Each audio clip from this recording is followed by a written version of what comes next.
Lord Simhadri express platform number 8 से रवाना होने के लिए तैयार है। Train number 1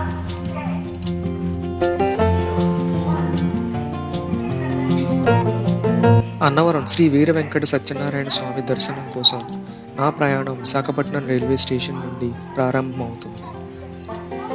Visakhapatnam east Coast railway మార్గంలో ఉన్న ముఖ్యమైన స్టేషన్లలో ఒకటి.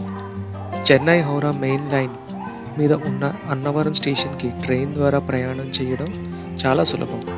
అలాగే బస్సు లేక కారులో వెళ్ళడం కూడా ఈజీగానే ఉంటుంది. ఇప్పుడు మీరు చూస్తున్నది విశాఖపట్నం స్టేషన్లో ప్లాట్ఫామ్ 8. నేను ఏ ట్రైన్లో వెళ్తున్నానో గెస్ట్ చేయగలిగితే కామెంట్స్లో పెట్టండి. మీకు ప్లాట్ఫామ్ తెలుసు, టైం తెలుసు.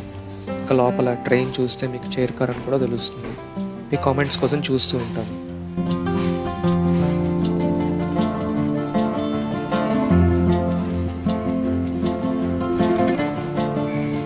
విశాఖపట్నం రైల్వే స్టేషన్ చాలా క్లీన్గా ఉంటుంది.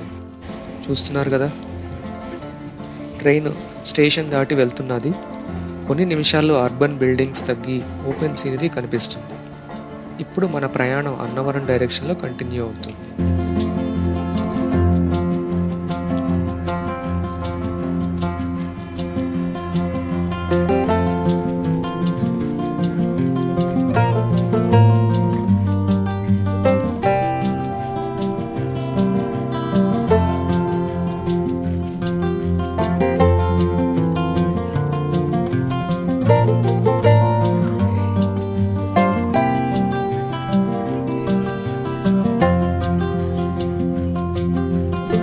బ్రేక్ఫాస్ట్ టైం ఏంది, ఏదో ఒకటి తినాలి.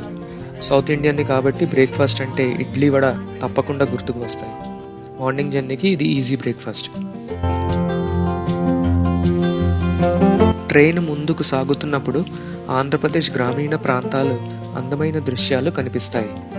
పచ్చని పొలాలు, కొబ్బరి చెట్లు, ప్రశాంతమైన ప్రకృతి, ఇవన్నీ చాలా బాగుంటాయి, రిఫ్రెషింగ్గా ఉంటాయి.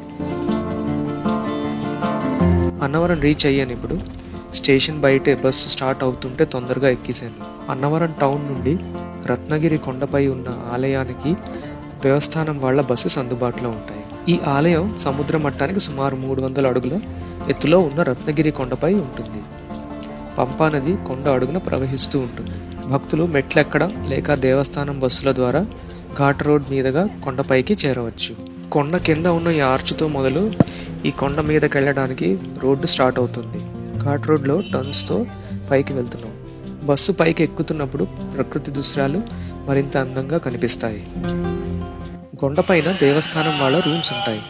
కావాల్సిన వాళ్ళు రూమ్ బుక్ చేసుకోవచ్చు. మీరు చూస్తున్నది అకామిడేషన్ పేరు ప్రకాష్ సదన్. ఇలాంటి వసతి సౌకర్యాలు అందుబాటులో ఉంటాయి. ఆలయానికి దగ్గరగా ఉండడానికి చాలా మంది భక్తులు ఇక్కడే గది తీసుకుంటారు. అకామిడేషన్ రూమ్స్ నార్మల్గానే ఉంటాయి, కానీ సౌకర్యంగానే ఉంటాయి. భక్తుల అవసరాలను దృష్టిలో పెట్టుకొని ఏర్పాటు చేశారు. బాల్కనీ నుండి కనిపించే ప్రకృతి దృశ్యాలు ఈ ప్రదేశం యొక్క ప్రశాంతతను తెలియజేస్తాయి.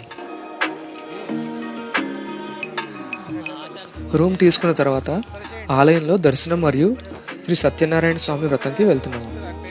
ఆలయం లోపల ఫోన్ లేక ఫోటోగ్రఫీ సాధారణంగా అనుమతి లేదు. ఈ ఆలయం శ్రీ వీర వెంకట సత్యనారాయణ స్వామి హిస్టరీ గురించి ఆన్లైన్ తెలుసుకోండి. లింక్ డిస్క్రిప్షన్లో ఇస్తాను. ఆలయ చరిత్ర ప్రకారం 1891 సంవత్సరంలో దేవుడి ప్రతిష్ఠ జరిగింది.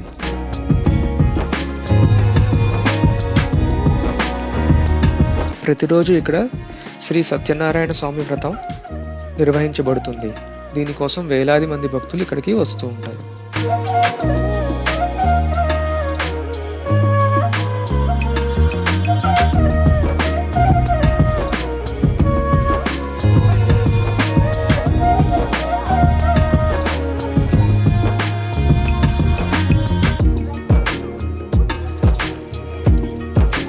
దర్శనం తర్వాత అన్నప్రసాదం స్వీకరించడం యాత్రలో ముఖ్యమైన భాగం.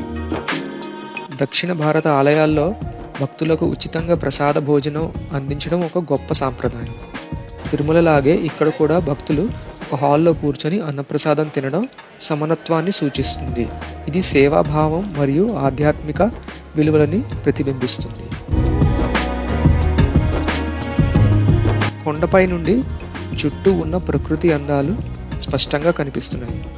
ఈ ఎత్తైన ప్రదేశం ఆలయానికి ప్రత్యేకమైన ప్రశాంతతను అందిస్తుంది. దర్శనం మరియు అన్నప్రసాదం తరువాత గదికి తిరిగి వెళ్తున్నప్పుడు ఒక ప్రశాంతమైన అనుభూతి కలుగుతుంది.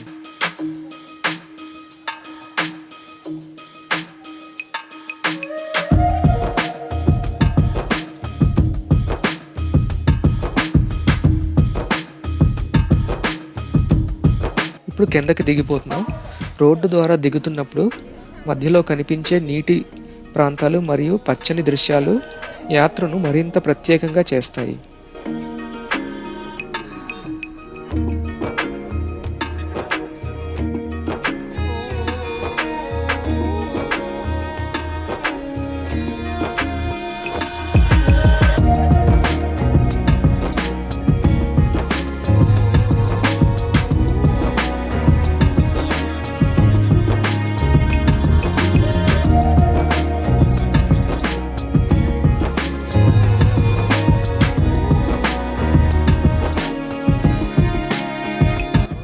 మీరు చూస్తున్నది ఇది రిజర్వాయర్.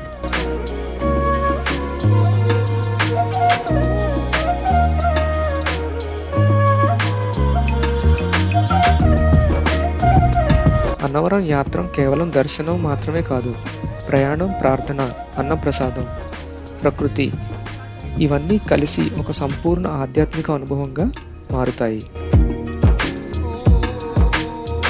మీకు ఈ వీడియో నచ్చిందని నేను అనుకుంటున్నాను. తప్పకుండా లైక్ చేయండి, సబ్స్క్రైబ్ చేయండి.